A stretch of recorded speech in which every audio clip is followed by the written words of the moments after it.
Now, I'm sure we can do a better welcome than that to Elon Musk in Saudi Arabia. There you go. That's the spirit. Thank you. Elon, my dear friend, we're honored to have President Trump. We're honored under the sponsorship and guidance of His Royal Highness to celebrate a U.S.-Saudi and a Saudi-U.S. relationship that is 92 years old, about how we move from an oil-based economy to an innovation-based economy powered by wonderful technologies that definitely you're one of the pioneers in this industry. We just showed to His Royal Highness some of your Optimus robots, and to President Trump. Let's talk about that. Tell me about them. Yes, so we just showed several of our Tesla Optimus robots to His Highness and President Trump, and I think they were very impressed. In fact, one of our robots did the Trump dance, which I think was pretty cool. The YMCA, yeah? Yeah, to YMCA. So, yeah, our robots can dance, they can walk around, they can interact. I think we're headed to a radically different world. I think a good world, an interesting world. My prediction actually for humanoid robots is that ultimately there will be tens of billions. I think everyone will want to have their personal robot. You can think of it like as though you had your own personal C-3PO or R2-D2, but even better. Then who wouldn't want to have their own personal C-3PO or R2-D2? That would be pretty great. I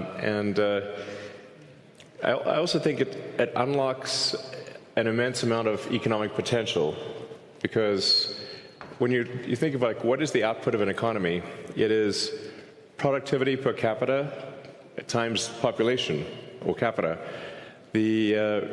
Once you have humanoid robots, the actual economic output potential is tremendous. It's really unlimited. Potentially, we could have an economy 10 times the size of the current global economy, where no one wants for anything. Sometimes in AI they talk about universal basic income. I think it's actually going to be universal high income, where anyone can have any goods or services that they want. A science fiction book recommendation that I have, which I think is probably the best envisioning of an AI future, is the culture books by Ian Banks. Very highly recommended for a non-dystopian view of the future. Now, there obviously are some risks, which illustrate perhaps if we don't do this right, you could have like a James Cameron sort of movie, Terminator. We don't want that one. But having sort of a Star Trek future would be great, where we're out there exploring the stars, discovering the nature of the universe, and a level of prosperity and hopefully happiness that we can't quite imagine yet. So I'm very excited about the future, and very glad to be here. Thank you for having me. It's our absolute pleasure. Yeah. And His Royal Highness was talking to you about his vision and his dream to increase productivity for the Kingdom of Saudi Arabia and power up the region and the whole world with robotics, but also on robotaxis. So how are we doing on robotaxis? So really you can think of a car or future cars as being robots on four wheels. And I think it would be very exciting to have autonomous vehicles here in the kingdom. Indeed. If you're amenable. You heard it here from Elon. He's bringing his robotaxi to the kingdom. Yeah. He has another announcement that he's going to share later. Exactly. So, and I'd also like to thank the kingdom for approving Starlink for maritime and aviation use. Thank you. Maritime and aviation. There you go. There you go. So you're going to bring us robots to help us increase our productivity, robo-taxis to make sure that our cars and assets turn into a cash-generating unit, and Starlink to reform our aviation and maritime. Yeah. Talk about XAI. Absolutely. But I should want to mention also something that may be worth considering is tunnels. Tunnels. The Boring Company. I have this company called The Boring Company, which sounds kind of boring, but it literally bores tunnels. And actually, tunnels, in order to solve traffic, you really need to go 3D with roads. And by using tunnels, you can essentially create like a wormhole, like a warp tunnel from one part of a city to another and alleviate traffic.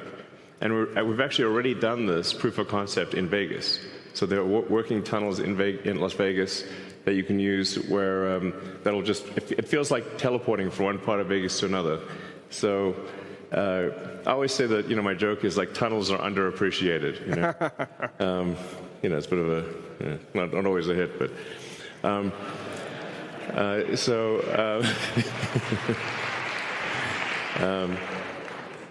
Yeah, and then XAI is just trying to solve general purpose artificial intelligence. The goal with XAI is to have a maximally truth-seeking AI. And it's important to be a maximally truth-seeking AI in order to understand the universe. Mm-hmm. So the goal of XAI is understand the universe. To understand, what is out there. Where's the universe going? Where did it come from? What questions? In fact, I think maybe the biggest thing is, what questions do we not know to ask?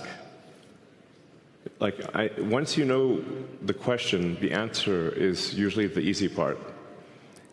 So the goal of XAI is to help understand the universe and yeah, that's the goal. And help people answer any questions along the way, of course. But that's my philosophy. My philosophy is one of curiosity, just trying to understand the nature of reality. So I know you had a long day, but we also have the Honorable President and His Royal Highness Saudi hitting the stage soon. Yes. So this is a historic day, a partnership about how we could join hands together, as we have joined hands in the past 92 years, on building a factor-based economy to help the world and power up 20% of the energy mix, which is very critical today to the AI intelligence age, the digital age, and how we have reformed, and with the intelligent age. And we could not be more appreciative of having a lifetime partner and a friend like you, Elon, to the kingdom. Thank you. Joining hands.